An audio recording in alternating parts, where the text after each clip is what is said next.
Last week, Azerbaijan handed over an official protest note to Iran. The reason? Iranian trucks illegally traveling to areas of Azerbaijan's Karabakh region that are now under the control of Russian peacekeepers. As a result of the 44-day war last fall, Azerbaijan liberated around 10,000 square kilometers of its territory from a 30-year-long Armenian occupation. As part of the deal, Russian peacekeepers were deployed for 5 years in the remaining 2,500 square kilometer territory. Also, Azerbaijan agreed to a 5-kilometer wide corridor called the Lachen Corridor to be used by ethnic Armenians of Karabakh traveling to Armenia. As per agreement, this corridor is to be used only by ethnic Armenians of the Karabakh and Russian peacekeepers stationed there.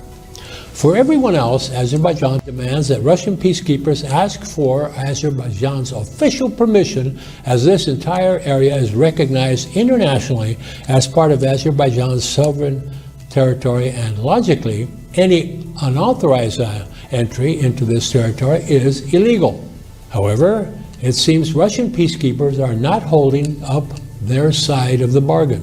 Recently, various videos and photos emerged from these parts of the Karabakh region and the Lachen corridor of trucks with Iranian license plates and numbers. The Iranian trucks carry various materials to Armenians of Karabakh, but primarily it's gasoline they carry. The official protest note by Azerbaijan to Iran confirmed these facts of illegal entry. Azerbaijan demanded from Iran to end this illegality. Iran's special alliance with Armenia is not a secret. When Azerbaijan regained its independence in 1991, Iranian leaders had many hopes that Azerbaijan would become another Shiite Muslim brother in arms and join Iran in its fight against the US and Israel. However, Azerbaijan declared its secularism as a strong pillar of its statehood and refused to be part of any Iranian geopolitical agenda against the West.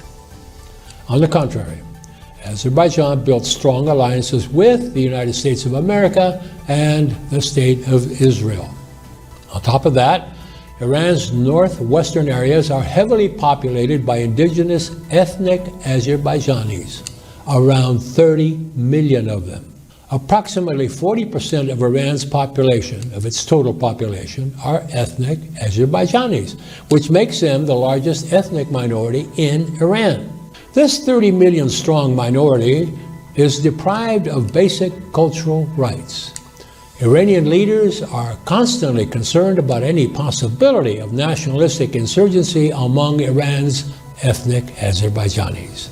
A strong, secular, and independent Azerbaijan has always been seen as a threat to Iran's unity, although Azerbaijan has never raised any territorial claims against Iran and has never supported any separatism within Iran. Hence, Azerbaijani's secularism, separation of religion from state, strong alliances with the US and Israel, as well as Tehran's concerns about Iran's ethnic Azerbaijani community, have all made the Iran-Armenia alliance a reality for the last 30 years. And the initial contours of this alliance emerged during the First Karabakh War in the early 1990s, when Armenia invaded and ethnically cleansed the Karabakh. The Azerbaijani populated city of Shusha was invaded by Armenia on May 8, 1992, while leaders of Azerbaijan and Armenia were holding talks in Iran's capital city, Tehran, under Iranian mediation. During the entirety of the First Karabakh War, Iran served as the most important supply route for Armenia, which made its job of invading and ethnically cleansing Azerbaijani lands much easier.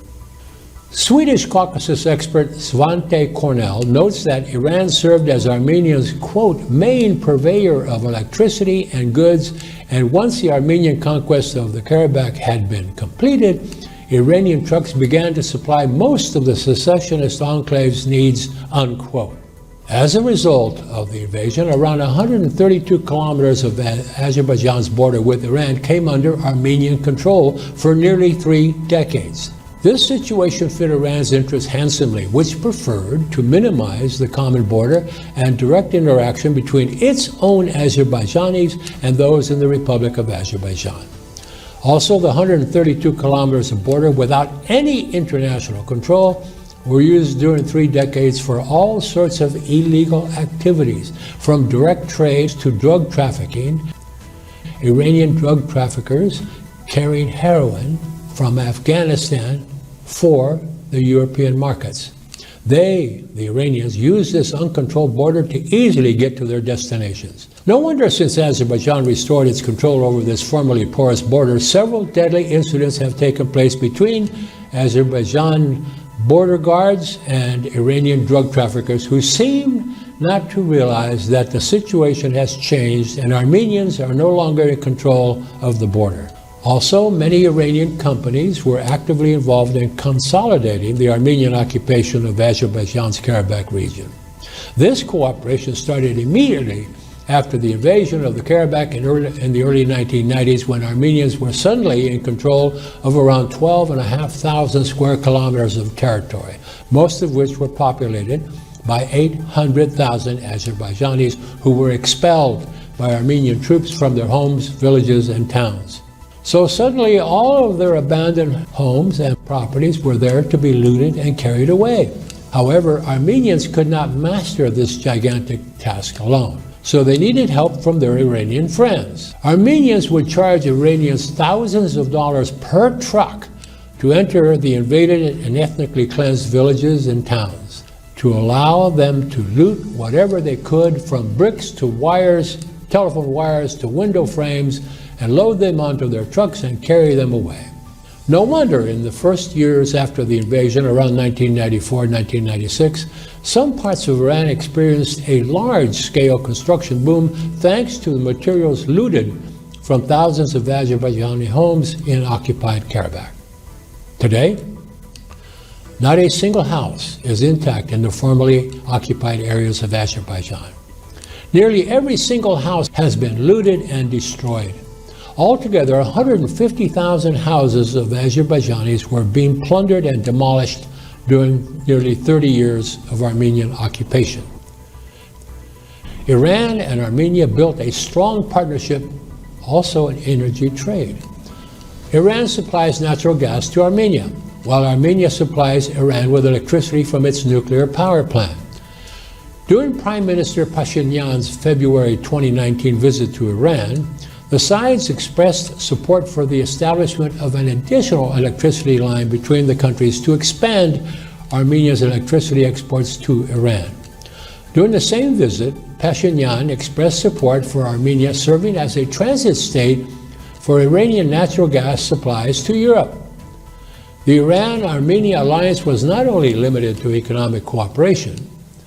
In 2010, for example, WikiLeaks exposed to the entire world that Armenia had secretly transferred weapons to Iran in 2003, which were later used by terrorists in Iraq to kill and wound American soldiers. U.S. Deputy Secretary of State John Negroponte sent a strongly worded letter of protest to the Armenian president and threatened Armenia with sanctions.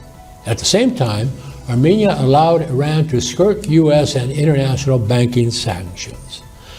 Now that Azerbaijan has restored the totality of its border with Iran and recovered its lost territories, and becoming much stronger in the region, Iran's concerns have become even more pronounced. A stronger, secular, and independent Republic of Azerbaijan continues to be seen unfavorably by Tehran. Therefore, not letting the defeated Armenia become even weaker and less toothless is also in the best interest of Iran to keep Azerbaijan in check. In this regard, the goals of Iran and Russia coincide. Both try to make sure that Armenia regains its strength and continues to play its traditional role of keeping Azerbaijan mired in conflict. Hence, the Iranian trucks bringing fuel to the Karabakh Armenians and Russian peacekeepers, allowing Armenia to transfer armed forces into the Karabakh region and install military posts vis-a-vis Azerbaijani positions, which have recently led to a series of skirmishes in the Karabakh region. A first since the war ended last November when there was no shooting. But that's a topic for another episode of the Contreras Report. This is Raul Lowry Contreras. Subscribe to this channel and you will be updated whenever there is a new episode of the Contreras Report posted. You can also send me an email with your questions and I promise to respond. The email address will appear on the screen in a few seconds. Thanks for tuning in. We'll see you next time.